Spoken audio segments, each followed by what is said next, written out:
No one could remember the exact day they became legends. It just happened over time. In briefing rooms and control towers, officers began to whisper. If the Silver Shadows are in the sky, the mission will succeed. At the start of the war, they weren't famous. No special insignia, no proud nickname, just a squadron number painted on weather-beaten fuselages. But the pilots knew the truth. They were more than just flyers. They were brothers in the air. The squadron was formed in 1942 from men who had already survived the brutal early air battles. Command was given to Major Jack Hawk Walker, a calm, sharp-eyed ace who had been shot down 3 times and lived. His rule was simple and absolute. There are no lone heroes in the sky. Only the team. First Special Operation Nightblade. Their first true test was a mission others had refused. A heavily defended enemy airfield had to be destroyed, at night. From there, bombers launched daily raids that were tearing Allied ground forces apart. They flew low, skimming treetops, engines barely above a whisper. One searchlight, one lucky flak burst, could mean death.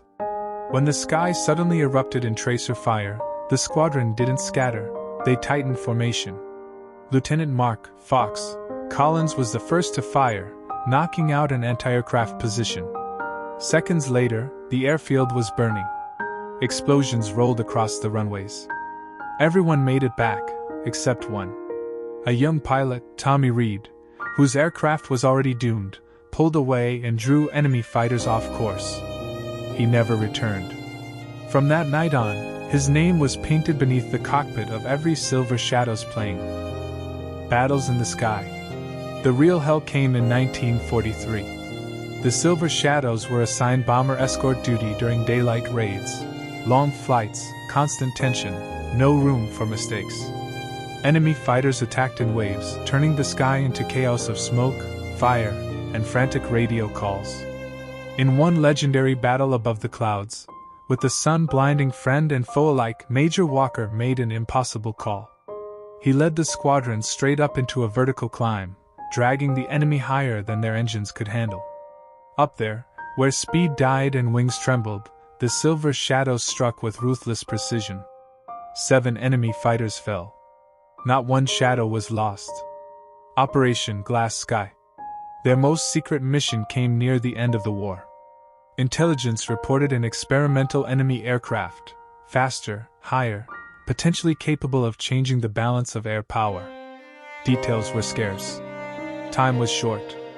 They launched at dawn, when the sky looked fragile, almost like glass. The enemy plane appeared exactly where predicted, fast, sleek, deadly. Fuel ran dangerously low.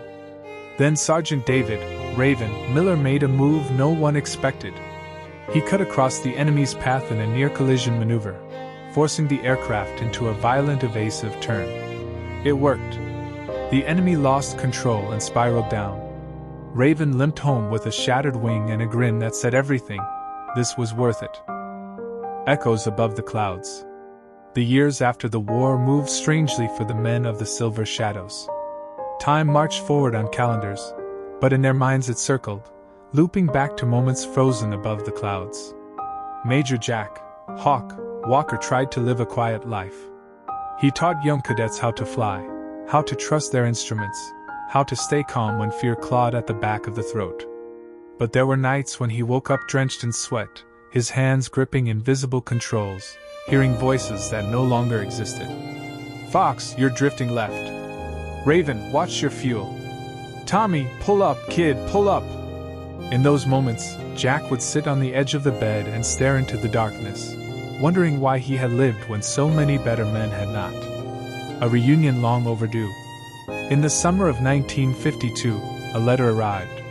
A reunion. 10 years since the squadron's first combat mission. Jack hesitated before replying. So did the others. Some had families now. Some carried scars no one could see. But one by one, they agreed to come. They met at an old airfield in England, the same one where the Silver Shadows had once taken off into fire-filled skies. The hangar smelled of oil and rust. The runway was cracked and quiet. Men who had once been boys stood facing each other in silence. Mark, Fox, Collins had gone gray at the temples. Raven walked with a slight limp. Others bore the weight of time in their eyes. They talked at first about safe things, weather, airplanes, kids, jobs. But war has a gravity of its own. Eventually, it pulled the conversation where it always does. They spoke of missions that had gone wrong, of mistakes, of fear, of the sound a plane makes when it's dying. And finally, someone said Tommy Reed's name.